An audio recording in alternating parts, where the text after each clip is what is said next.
Shalom, kekasih Tuhan, kiranya kita semua dalam keadaan baik hari ini. Hari ini kita akan mendengarkan renungan. Mari kita membaca Alkitab kita dari Injil Yohanes pasal 9 ayat 1-3. Demikian bunyi firman Tuhan. Waktu Yesus sedang lewat, ia melihat seorang yang buta sejak lahirnya. Murid-muridnya bertanya kepadanya, "Rabi, siapakah yang berbuat dosa, orang ini sendiri atau orang tuanya, sehingga ia dilahirkan buta?" Jawab Yesus, "Bukan dia dan bukan juga orang tuanya, tetapi karena pekerjaan-pekerjaan Allah harus dinyatakan di dalam dia."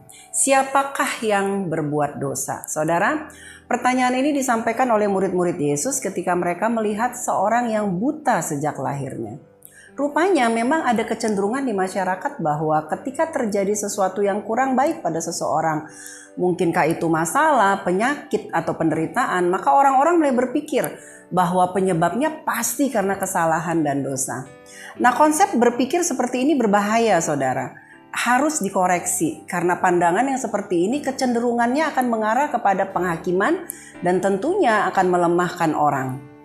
Memang harus diakui ada penderitaan yang diakibatkan oleh perbuatan dosa atau cara hidup yang salah.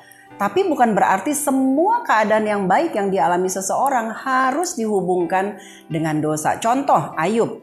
Alkitab mengatakan bahwa Ayub adalah seorang yang hidup saleh, tapi kita tahu bahwa ia pernah mengalami penderitaan yang sangat berat dalam hidupnya.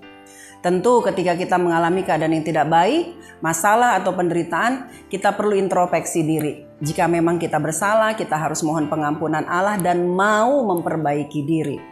Tapi kita harus ingat bahwa masalah dan penderitaan juga merupakan sebuah proses yang diizinkan oleh Allah untuk menyempurnakan iman kita dan untuk menyatakan kemuliaan Allah.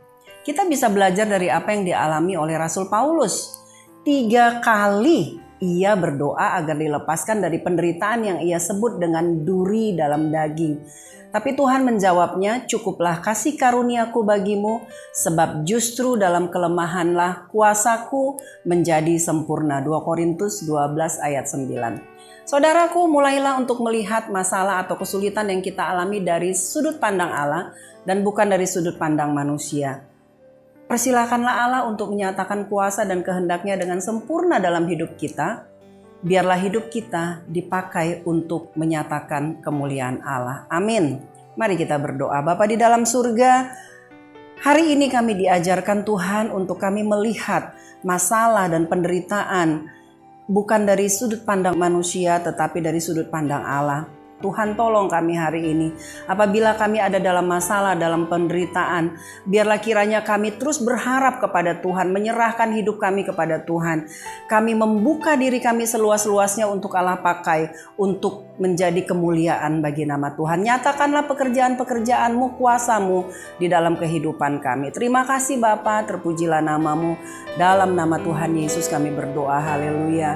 Amin. Tetap semangat, Tuhan memberkati kita semua.